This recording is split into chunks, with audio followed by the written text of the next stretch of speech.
So welcome everybody to the next session of the Augmented Society Network.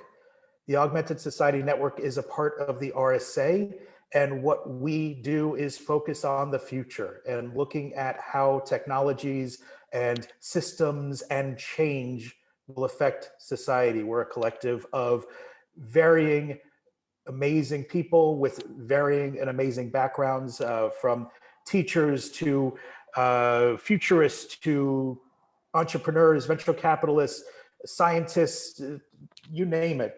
We're all here. And we look to do three things. One is to network, to bring people together. Two is to create a sandbox for us to perhaps collaborate on projects like what we just published with our opportunity to look at the future of learning. And we'll talk a little bit more about that at the end. And lastly, whatever we can do to possibly influence, whether it's policy or communities or just our circle. It's really about the enrichment of all of us, and which fits into this next session. Today's session is about exploring digital consciousness. And the idea for doing this is threefold or morefold, but we were having a conversation, I think it was about resourcing change a few months ago in our session, and we started talking about the caring of others. And even the term other, what does that mean? And the question was, what if we brought it, how do we make it so that we don't look at people as others or groups as different than us? And the comment was made, well, if we looked at everything as energy, then there's no difference between us. There's no difference between us and animals or us and the table that we're sitting at. And there was a pause after that, and it led Zoe and I to believe, well, that's a really interesting thing to look at, because it did give pause, but also coming out of this pandemic, which I'm being optimistic and saying we're coming out of this pandemic, we've all had a lot of time to spend to just look inward and to think about what's our purpose, what are we doing here, looking at how we can be connected to others through digital forms, whether it is systems like Zoom that have brought a lot of people together that wouldn't have used Zoom before, wouldn't have thought of connecting virtually. And also, hell, looking at Amazon Prime, there's a bunch of shows about consciousness, about ways of leveling up, ways of considering ourselves differently, considering society differently, considering what we're meant to do differently. And we've been looking at some of these things. Interestingly, with the pandemic, there's been a lot of loss of life. And so it's caused us to question, what's up with the loss of life? What happens? What happens? Is there something else?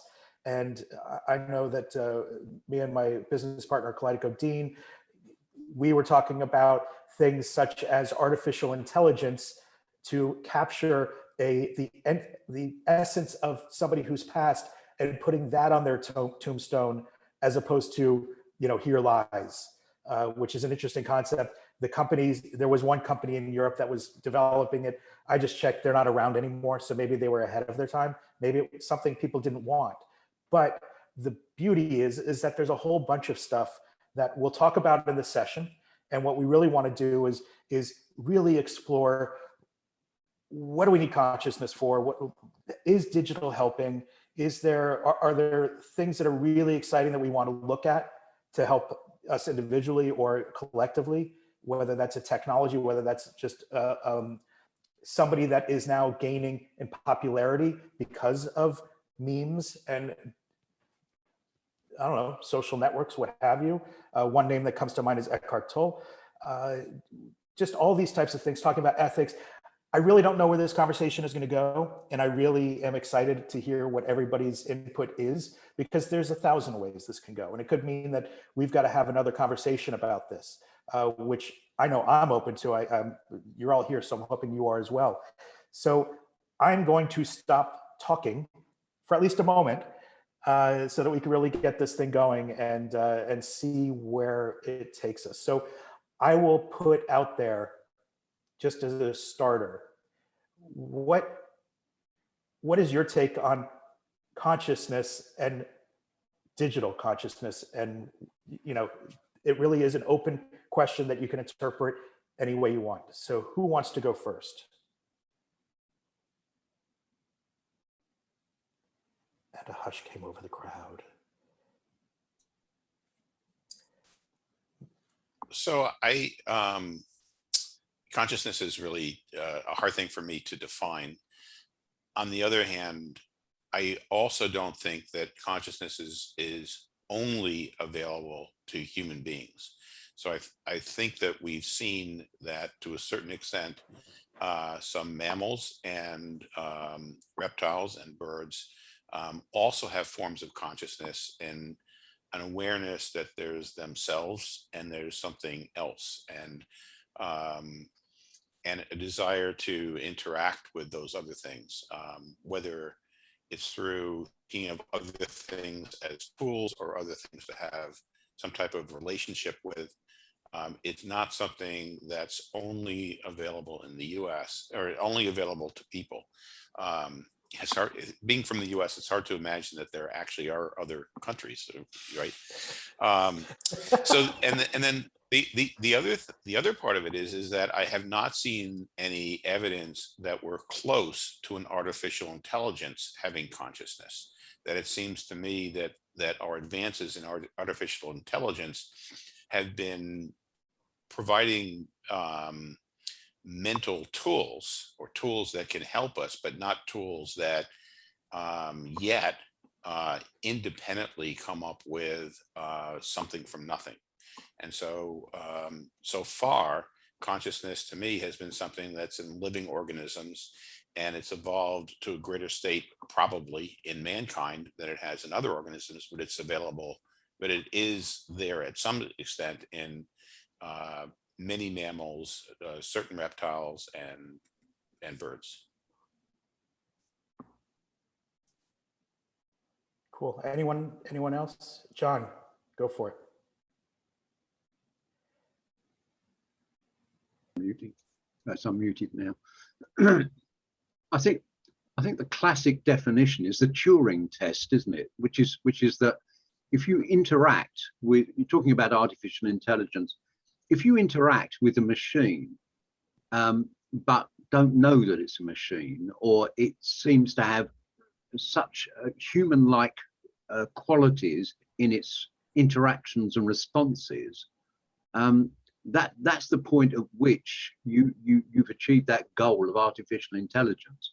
If you can't tell the difference between it being a machine or a human being. I mean, that was basically the Turing test, wasn't it? Alan Turing's test, Right. as to defining artificial intelligence. I think the question of consciousness, I mean, I've just been thinking about it, and it seems to me there's two aspects of that. One would be what I would call aliveness. You're conscious of being alive, and the interactions that go with being an alive individual, and also awareness. And if you think about awareness, well, arguably different people have different levels of awareness.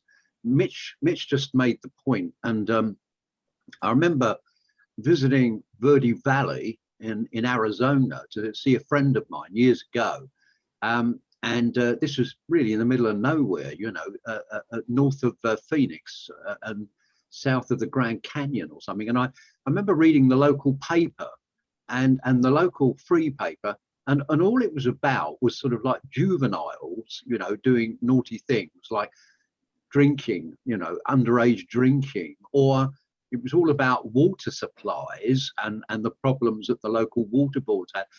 And I remember talking to a local person there, and what they said to me was, in this country, there are people who don't know what's happening inside their own state, let alone in the rest of the world.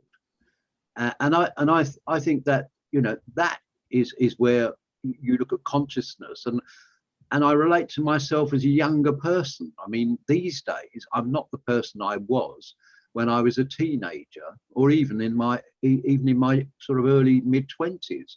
I had a whole lower level of awareness of what was going on in the world. This is true. And I had plenty of aliveness, didn't we all, but I didn't have the awareness. And I guess the consciousness aspect is to have that combination of being alive, of being sensate, and being in the real world, combined with understanding much more of it. Just to finish, I remember, I keep thinking about this. I remember when I was quite young, I'm 76 now, and I remember I used to go to the local library and take books out, as a young person. And there were these stories about what they called these space babies. And this was, it seemed credible to me that children could be born in outer space and wouldn't need to have any kind of protection. They would be able to survive even though there was no air to breathe. And even though now we know, of course, that the temperature, we were talking about 60 degrees earlier on, weren't we? The temperature in outer space is about, 3 degrees above absolute zero. I mean, absolutely ludicrous concept now that we think about it. But in those days, and I'm talking, before the first person walked on the moon, is how far back I can go. We used to have all sorts of strange beliefs. Our awareness was really quite stunted by comparison with what we're talking about now. And Jonathan also made this point about energy, and of course that's right. I mean, everything is energy, as you say. The desk that is energy, and I'm held together by different forms of subatomic physics. This is, we know so much more. You even use the word meme, and I mean that's a recent development by Richard Dawkins, isn't it? To have this concept of the meme. So our awareness isn't fixed for all times, and our aliveness even isn't fixed for all times, and our consciousness therefore is not fixed for all times. Our consciousness, by comparison with people in the medieval era, is staggeringly, vastly greater. But I think it's interesting because you brought up a word a number of times. You repeated being. Just the mere fact of being is a really, I think, integral part to consciousness. Because you brought up Verde Valley, and I know I'm here in Southern California, and so you hear about vortexes in different parts of this area, like Joshua Tree. And when I was younger, I might have been vortexes, whatever. But it's once you actually are able to go there, once you're able to experience that there is something happening, there is a different type of energy, a different type of feel. It is that being there, and which then ties back to the interesting thing of, can we achieve that in a digital realm where we're not physically somewhere? Which then brings up the question of, is this stuff all around us always? Has it always been all around us always? We've just been looking at it the wrong way. We just were uneducated for whatever reason. The science fiction, and I see Mitch putting this comment about in the 40s, people flying in space doing calculations on slide rules, which is funny. Have there been things that have been right under our nose that somebody's put out there in a mainstream film or television show that we took as science fiction, and maybe we could have easily or just as easily removed the word fiction from there and called it science? And it just was a matter of how are we looking at this? I've got some things I'd quite like to say, but I'm very conscious that I would be the fourth man to speak. Thank you, Sean.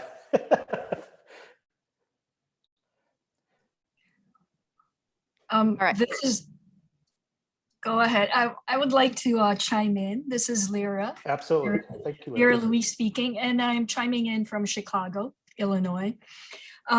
Recently, of course, during the pandemic, and most recently, this was just, I'm talking about within this month, I discovered what they call the NFTs, which are non-fungible tokens that are, it's a unit of data that's saved on a digital ledger called the blockchain.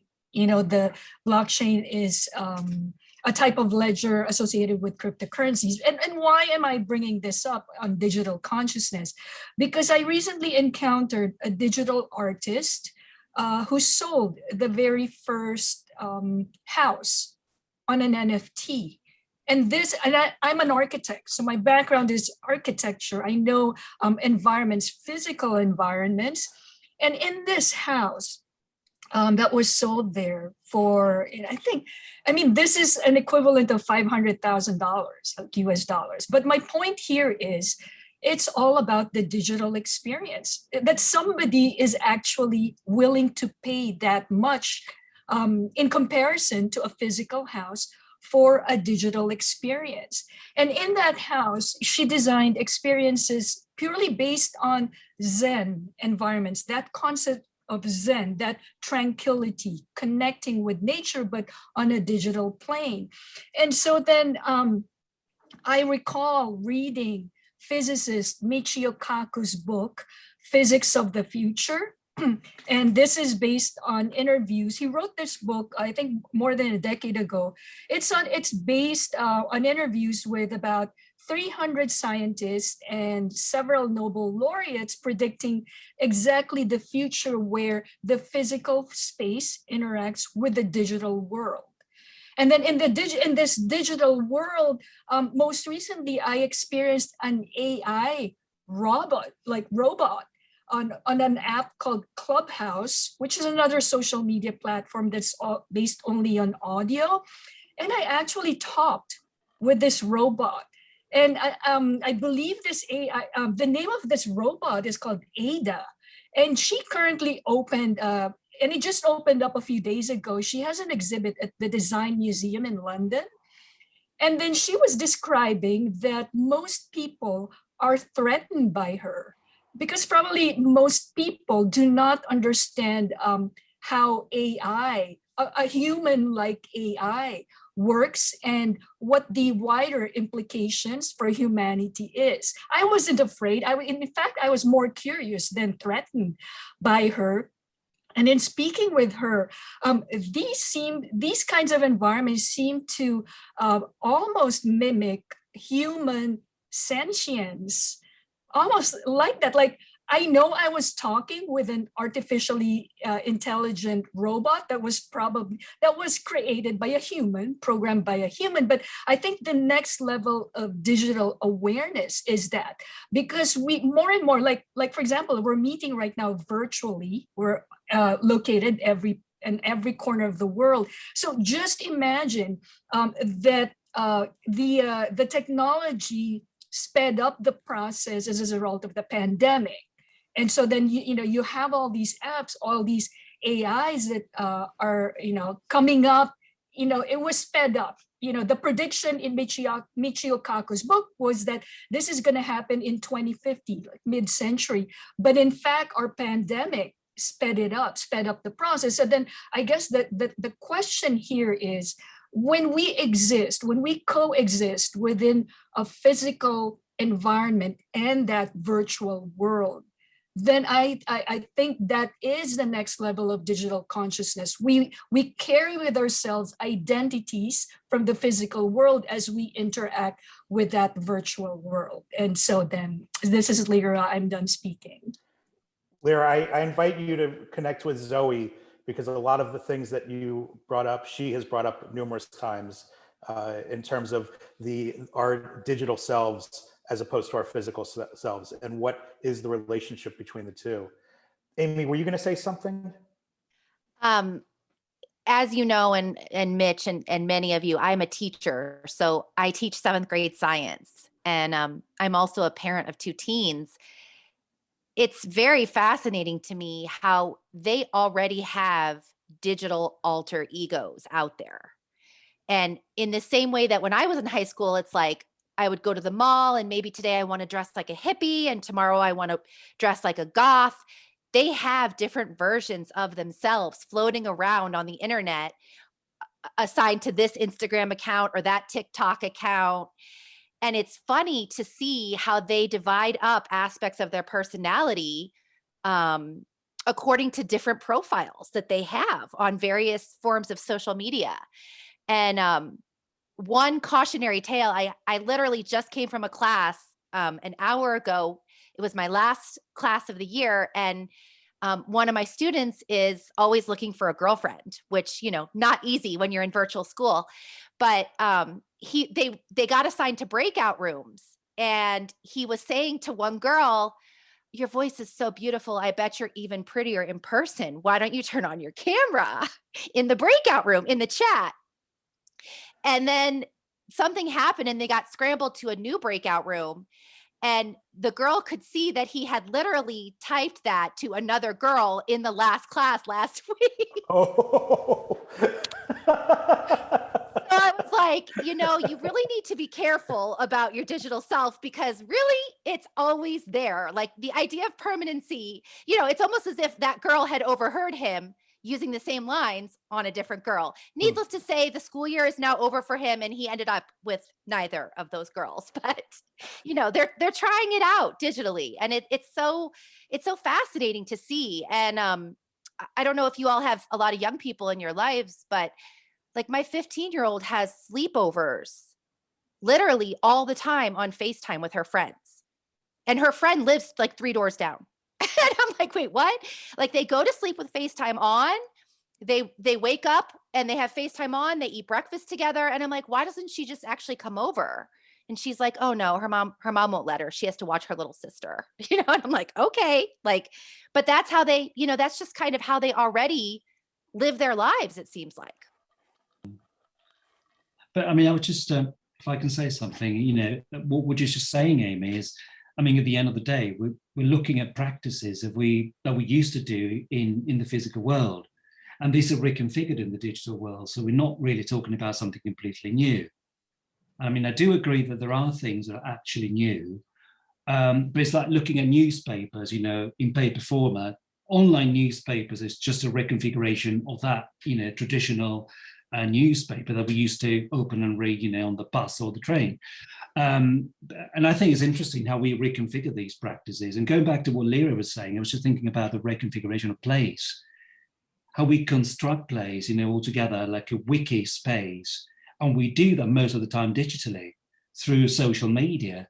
So I can visit places I've never been to, so I can share places with you, even if you're somewhere else, and you can help me construct that idea of place through discourse and image, which is fascinating. And that's probably something new that we couldn't do, you know, 20 years ago, maybe. It's like, you know, booking a hotel now, we already know what we're going to find out. Well, sometimes, you know, that's not the truth, but, you know, 30 years ago, there's no way. You just booked a hotel and then you didn't know. It was just surprised once you got there.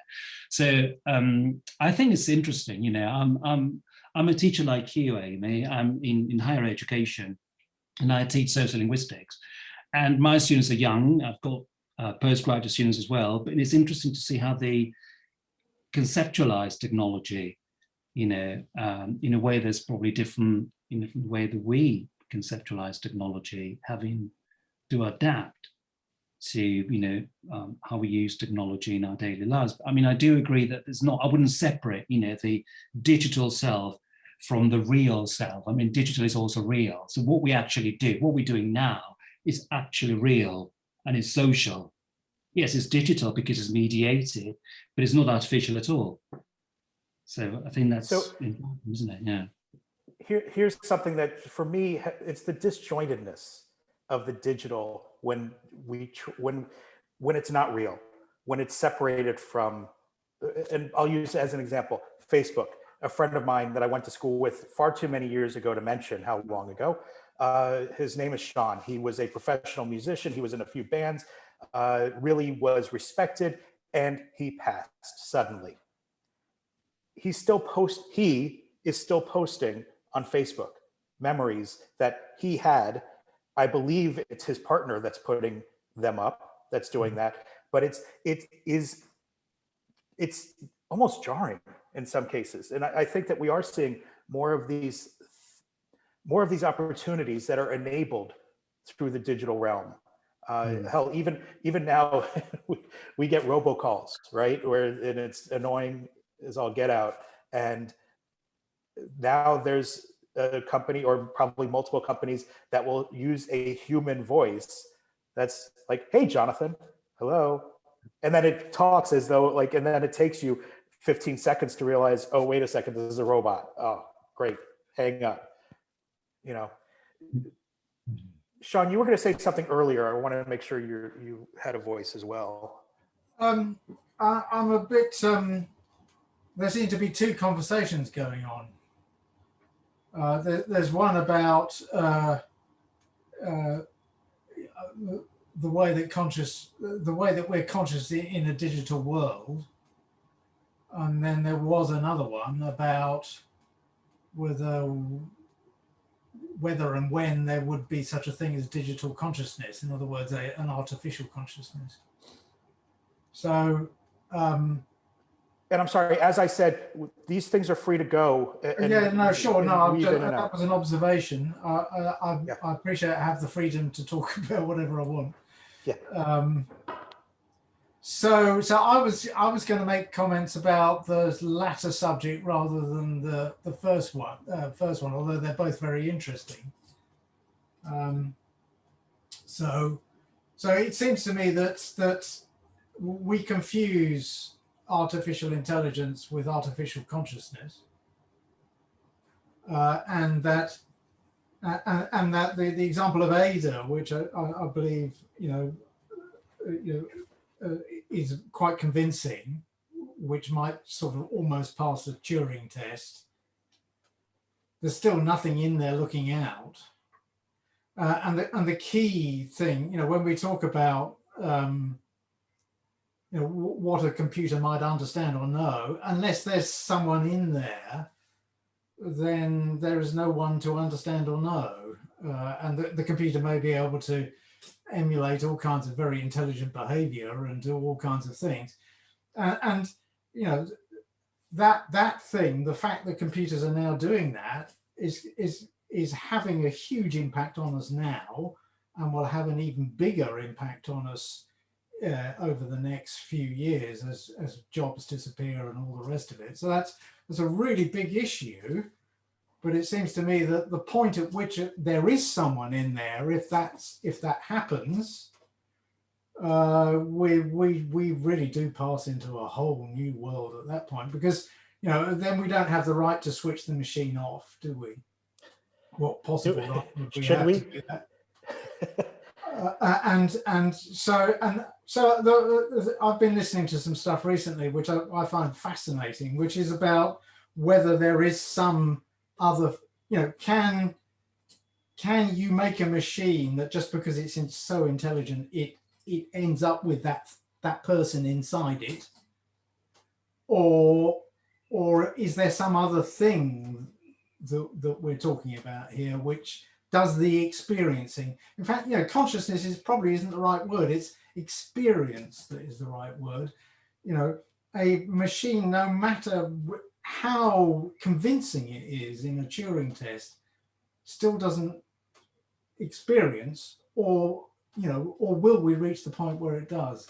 And that seems to me to be the deepest question we could ask, really. Sean, a lot of really good points.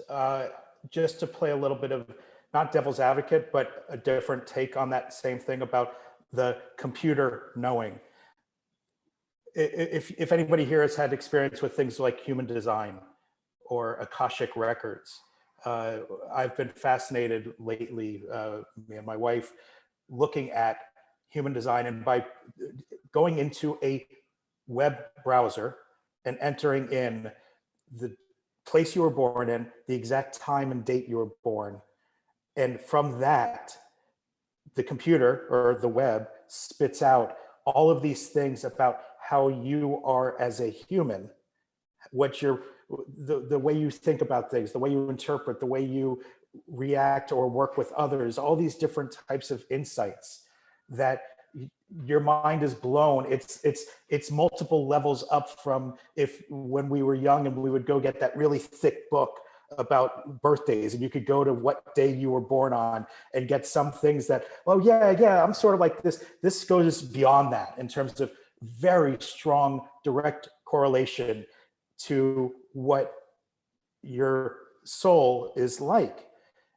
And the thought came into my mind the other day, if anybody's seen the movie Soul from Pixar, where there's that one of the characters goes to this humongous bank of filing cabinets and is going through files trying to find which soul escaped or which soul, like which one they're missing. And I started thinking, well, wait a second, what if this database is the connection to that file cabinet that has the absolute information on everybody? And so our place of birth and exact time of birth is the relationship to, like, that is our code that ties directly to our soul, so that there is the Akashic record of who we are, what we're meant to do, what our purpose is. And I think that, to me, I'm excited by the idea of consciousness in all of these forms, but it really is about that leveling up and recognizing, what are we here for? What are we meant to do? Does that trigger any thoughts for anybody, good or bad? Hi, I'll turn my camera on to be polite. Hi, I've got some thoughts kind of on these last couple of comments, but thinking, sorry, I'm just getting in my head. Whenever we do the AI thing, we're always trying to make a machine usually. But I guess Ada, I'd like to ask Lyra if she knows how Ada knew that the people was it scared of her, I think. But the other thing I want to say is, when if you're a baby, you come out with a bunch of instincts, and then you basically respond to humans on a human time scale until you're old enough to to be a grown up or be whatever. And we're always trying to make machines and trying to teach them how to play chess or something really fast. So maybe we're not even allowing the potential for consciousness as we could interpret it as to present itself to us, because we're just trying to teach them to be what they're supposed to be too quickly, to be a thing that operates on a human time scale, and if we gave it that time, then it would be able to do that and be really fast at counting, perhaps. That's a good point. John?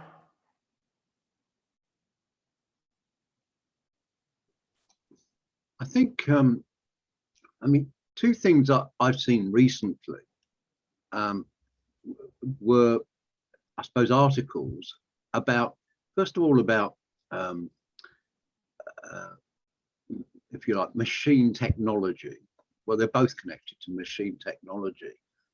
And of course, the one thing about say, digital processing machines is that there is this capability of iterative learning.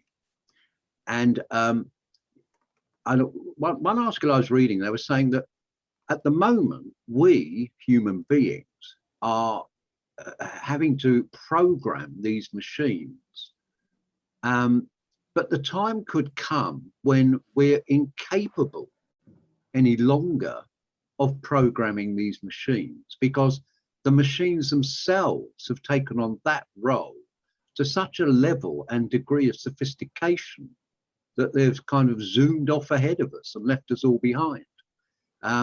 And in a way, this point about switching machines on and off, in a way, we will need to have some sort of code of ethics in order, I suppose, to protect ourselves. I mean, we've seen enough movies, where the technology turns against its human creator. Well, Frankenstein's a version of that, isn't it? The original story there. The other thing I was looking at was, we've now got to the point where, it's very expensive, but and I think the rationale behind this is not so much for life here on the planet Earth, but once we start to go out into space and beyond and traveling towards the stars, we know that our physical makeup is going to be severely challenged in that sort of environment. And therefore, there are these kind of assistive technologies, I think they might be a phrase, mechanical aids, so that we are, our natural powers are considerably enhanced physically. So yeah. You could lift a 2-ton car, with one finger, if you've got the right kind of mechanical technology strapped up around your arms or, and around your legs.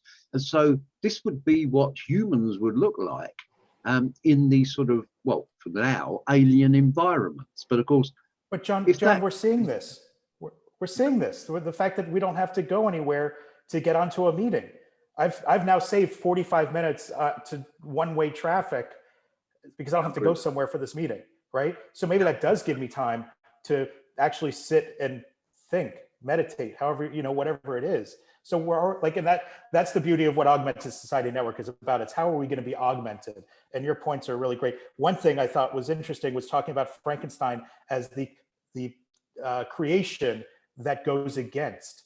I would argue that it was humanity that went against the creation, and the creation was misunderstood, and people feared the creation because they didn't understand it, regardless of, yes, it's sort of bad to reanimate dead body parts.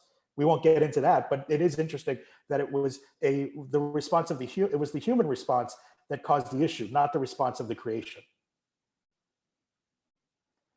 Carlos, you just brought up camera. You're going to say something. I feel it. Yes. Hello. Sorry that I was late. Well, I have so many thoughts, so I was trying to organize them, and I want to put into the conversation because I like a lot this topic. 2, the first time that I read that somebody was married to a computer, to a robot, my first thought that, oh my God, that man or woman, I don't remember, is crazy. That was like my immediate response. Like, this is not okay. This is not normal. This is not what should happen. But then I start thinking, well, I imagine that the first time somebody said that he or she was in love with her pet, maybe the social reaction could have been the same. But right now, it's totally normal.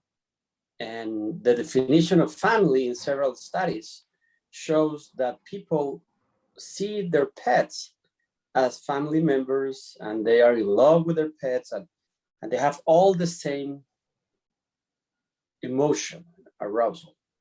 So we need to prepare for that. And the second thing is the difficulty that the future will bring to us in terms of how to differentiate a human being from a robot. The moment they start acting, thinking, we don't know, feeling, we don't know, being conscious, the identity, we are going to have an identity crisis if we don't prepare ourselves for that. And that's both things, loving a robot, or what is my identity? What is the line between being human or not? Well, are totally related with consciousness and everything you are talking. So I'm just putting these 2 things that I have been thinking, how society should handle that in the future, because it's going to happen. And we need to start right now teaching Amy K4s about that, because they will be the ones falling in love with a robot in 20 years or having difficulties with their identity. Those are the 2 things. Thank you. Anyone that hasn't spoken that would like to bring up something? We only have around 15 minutes left.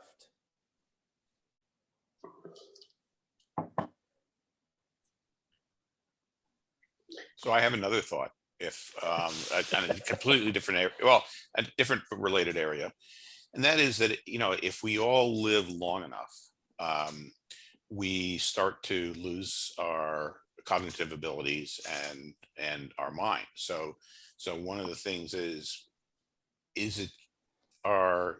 artificial intelligence of some type able to give us a high quality of life as we start to lose our abilities to think and remember and know who we are.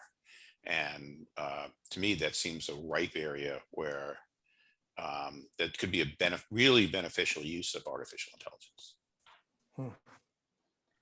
Well, when I heard John talking as I entered the meeting and everything he was saying, that's why I put that book on the chat, the book by Lynn McTaggart about the field, because even, well, she was a journalist, I think. She was not trained as a physicist or something, but by her research about homeopathy, she discovered a lot of scientific research, serious scientific research, and she ended up knowing that this idea of the field is what everything is about. So John was saying that everything is energy. That was her, well, not main conclusion, but one of the main idea, that at the end, everything is energy. And on the subatomic world, well, there is no time and space. That has been already mathematically demonstrated, and also in macro scale demonstrated with stars. So when you start thinking about the world without time and space, which is the Bell theorem, then everything starts changing. And when you go to this subatomic realm, it's like, oh my God, what is this? So those electrons have consciousness, and the answer has to be yes, but it's hard to grasp those ideas, and they are there, but mainstream society don't want to accept that. But quantum mechanics must change everything, well, not everything, but the way we think about things. So that's why I put that book, because I think it's a great book. It's easy to read, it's interesting. It was written like 10 years ago. And it relates with, I think, everything we're talking. Thank you. And a lot of the stuff that you were talking about with quantum, if I can geek out for a second, being a fan of comic books and superheroes and all of those things, when you look at, especially in the Marvel Cinematic Universe, with the Ant-Man stuff and with a lot of those stories, yes, it's all fantastical superhero stuff, but there is elements of these that at least help you get a deeper understanding of what could be possible, which I find fascinating, because much as we talk about, as we gain a higher understanding or a deeper understanding, the things that we thought as silly or just a movie or whatever, or even witchy powers are now becoming better understood.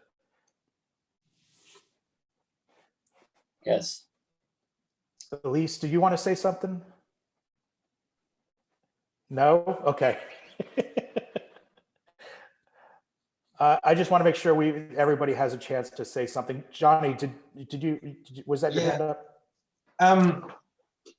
It'll be interesting, perhaps, if brains are, or we are conscious basically just because consciousness is an emergent property of a complex network, and we just haven't built an AI system which simulates that sufficiently well, and eventually we will build something that resembles that, and it will have this emergent consciousness. And then it would be interesting to go to one of these locations that's supposed to have energy or something and see what the AI thinks. Does the AI feel that too? Interesting. And if, yeah, that'll tell us if we're special or not, maybe. We are special. I can tell you we are. Johnny, I used to think that that's exactly what consciousness would be. That we just when we made a machine complicated enough, then it would happen. Mm-hmm. But now I begin to wonder. So Roger Penrose, I just quickly checked on Wikipedia. He comes out with this notion that, you know, maybe this is another property of physics. You know, and and in a sense that does mean that, you know, even the table has a kind of rudimentary consciousness, but that is the thing that's looking out, is the way that I interpreted that to be. Yeah, it's just really hard to define that looking out thing. But I think I've heard Penrose, and he talks about the brains are like a conduit for this universal thing. Well, indeed. And it's a bit like talking about time and you know, why we experience the present and remember the past and don't remember the future. It's the same really, you'll get yourself tied up in linguistic knots just trying to talk about it. But it does seem to me, just from a kind of an RSA point of view, we've got two massive things coming down the track at us at an unbelievable rate. One is, hyper intelligence, when the machines outthink us, and that's going to happen. There's absolutely no question about that, I don't think. And that causes us to have all kinds of ego problems as a species. But that's quite separate from the point at which, if that happens, the hyperintelligence, wakes up and says, "I see you," and that is the Frankenstein moment, isn't it? When that happens. Yeah, it's really interesting. I remember when I first realized a couple of years ago that you could, philosophers for probably a long time have been talking about just there a difference between consciousness and intelligence, and now that's actually a sensible debate, and I think that's fun.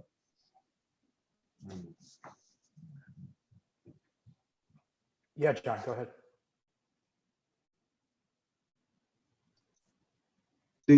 I was listening to what Amy was saying, and I mean, there is also, and we have to be frank and honest about this, potential downsides to what we might call digital intelligence, digital consciousness. And it's this question about avatars, people using different avatars.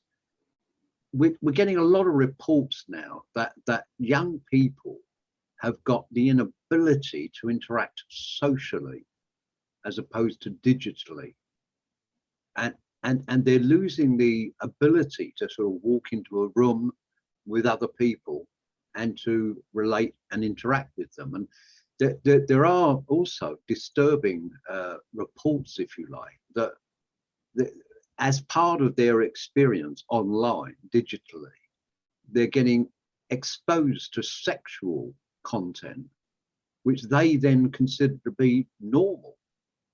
And unfortunately, a lot of young men are treating young women in ways which are really abusive. There's no other way of putting it. And therefore, I think we need to look at the downsides or potential downsides as much as the upsides. We've talked about Frankenstein's aspect, if you like, and of course, Jonathan's right. I mean, this was written in about 1820, the sort of very beginnings of the Industrial Revolution, even then the sort of still fairly early years of the Enlightenment.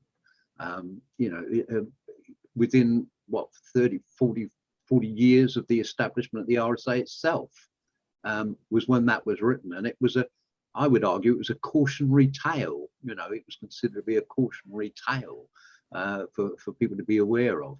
There's also the links to her mother and all the rest of it. But sorry, I'm going off the point. But I would say yes, and we need to be cognizant of the fact that when things change, and when the way we were brought up has changed astronomically even before the pandemic. And so the way that these kids look at things, and I now see that Elise has come off mute, so I will let you speak as opposed to me. All right, I just wanted to add, John, as much as I can't even say children, people are being exposed to the dark, I believe that the opposite is also true. So thanks to technology and the way these children are communicating in this digital world, there's much more, they're learning some skills and some ways to treat each other that are so much better. So I'm going to choose to look in that direction instead. But I get it. I know there's that dark, and it's almost the importance right now of pushing that pendulum to the other side. And Jonathan, you brought up witchy powers, and like Elise, you have something to say, because yes, I have some witchy powers. I'm going to own them. And with witchy powers or connectivity, psychic abilities, which we all have, I do not believe AI can ever, like, yes, the supercomputers, the information, they can, you know, they're smarter than me. Like they can do that stuff, but there are some mad skills that we as humans have that I don't believe tech can ever, I don't know the word right now, create, access. Like, we're magic. We can do things that these machines can't. So that's it. I'm gonna sign out now. Is that your mic drop moment? Peace out. Boom. Alejandro, you wanted to say something? No, John, I was just saying, Lisa, one of those things that we can do, machines cannot do, is language. I mean, not language in this sort of natural interaction environment. Of course, machines can use language and speak languages, but you need to feed them somehow with language. I mean, in other words, no way you can have a casual conversation with the machine. So Siri and Alexa are wonderful as digital assistants, but you can't have a conversation with them. And I'm not sure whether in the future we'll be able to have a real conversation with machines. I'm not sure, really. This thing about experience, as Sean was talking about, and John is too, you know, we experience in the process of socialization, you know, and we've done it through language, among other props. And machines, you know, have not had the chance to do that. So how can they come up with spontaneous conversation? I'm not sure that we'll be able to do that. I'm going to give a little more. They have different hardware too. Sorry. I want to give a little, just an example. So with psychic ability, mediumship, I have had several children that have passed, use me to contact their families to let them know what happened and how they passed. I don't really see artificial intelligence with that ability. Maybe I'm wrong, but that's part of it.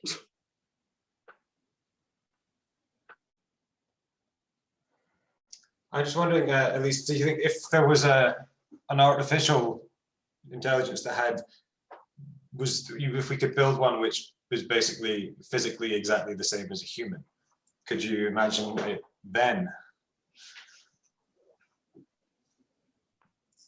I'm not sure. I would think that just like with people that have these abilities, where they might have had them all along, they just didn't realize it. And it was something that through maturity and exploration and experience that they were able to get. Johnny, I gotta say, if we were able to build a sentient being that is able to learn, experience, do all of those things with those senses that we as humans take for granted, that would be an interesting thing. You've brought up throughout this hour, you've brought up a lot of really cool points of, it's an interesting thing, let's see what happens. And that's one of those pieces that I'm really intrigued by as to whether that is something that they could pick up. We unfortunately have run out of time. I do want to thank you all for this conversation. And if you want to check it later, it's going to be put up as a podcast where you can listen to things. For those, we'll also take the chat, and I'll record the chat, and then sometimes we put a voice behind the chat. The next session is actually going to be on the 17th of June, which is all about Drive to Inclusion. And so it really is, you know, considering systems, technologies, and movements that even with good intentions often lead to exclusion. What's on the horizon to strengthen inclusion, access, and unlocked benefits? How can we use technology to actually include people as opposed to excluding? Because even with the best intentions, we sometimes fail in that. Following that, not even a week later on the 23rd, Global RSA is doing an event to do the official launch of we've launched, and you can get it on augmentedsociety.org, the official launch of our publication, An Opportunity to shoot, I'm losing the word, sorry. It's all Reimagine. about reimagine. That's the word. Reimagine learning, which was a really spectacular project to work on. It's an example of what the ASN could do over and over and over again in terms of bringing a great amount of disparate perspectives together to create a guide, a possible guide for the future.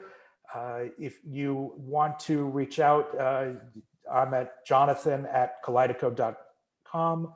Zoe is at Zoe at slink, slink.net. If you have any questions, if you wanted to make a suggestion of things we can talk about in the future, we're more than open to that. And I cannot thank you guys enough for joining us on this session. I know that we could go for a lot longer. So maybe we need to look to do a follow-up, maybe taking some of these ideas once we listen to them again, that there's some places that we can really dive deeper into if there's an interest. So I thank you all and hope you have a great rest of the weekend, and we'll speak soon. Okay, thank you.